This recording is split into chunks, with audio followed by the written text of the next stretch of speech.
Donna here with Sparkle and Sprinkle, and thank you for checking out last week's sneak peek at our new specialty enamel. I featured one, Fleur-de-lis, and today I have all 6 with me. I've got super thick red, polka dot, that's the cool red and white, Dalmatian, Fleur-de-lis, super thick black, oh, you're gonna love it, and checkers. And I'm gonna be using all of those, or at least showing you samples of what they look like melted. And I'm also going to be using the Best Ever Craft Mat by Ken Oliver Crafts. This is important because it is going to be protecting my workspace up to 480 degrees. So if you don't have a heat-resistant craft mat, I definitely recommend protecting your table. Safety first, guys, safety first. And this thing is huge. It's 16.5 by 15 inches. So I'll be adding the link if you want to pick up one of these bad boys too. So I hope you enjoy all these fun tips on this week's Technique of the Week.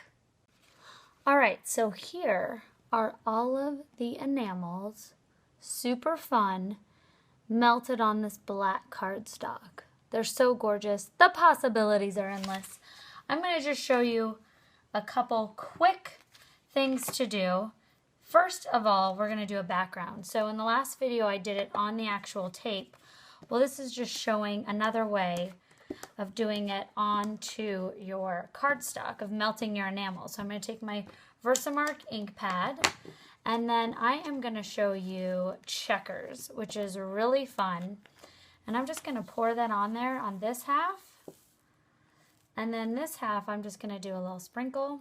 I will just cover it all up, just so you could see how fun this is when you heat it. Now I've got my craft mat down here, so if I was by myself crafting, I could do it just straight on my table, but I want you guys to see how cool it looks when it's melted. So I'm going to hold it up close to the camera, and here we go. Heat set from the bottom, people.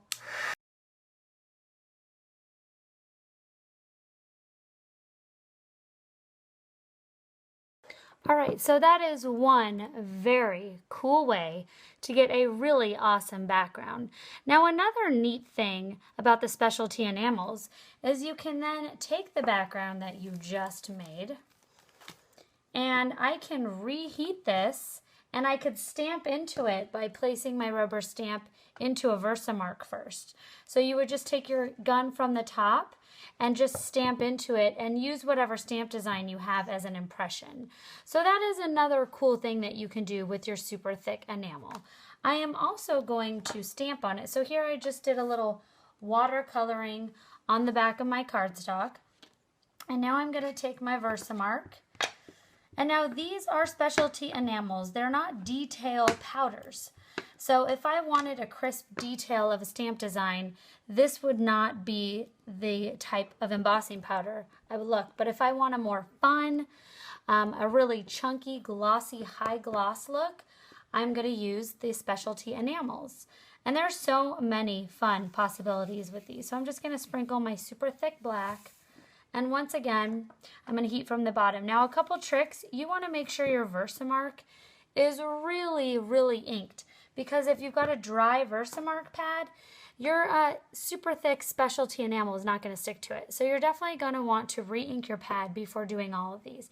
Now I'm also going to take just a little sprinkle because I want there to be a splatter of the specialty enamel. So that was so simple. I just sprinkled a little bit of these guys right on it. And now I am going to heat right from the back again.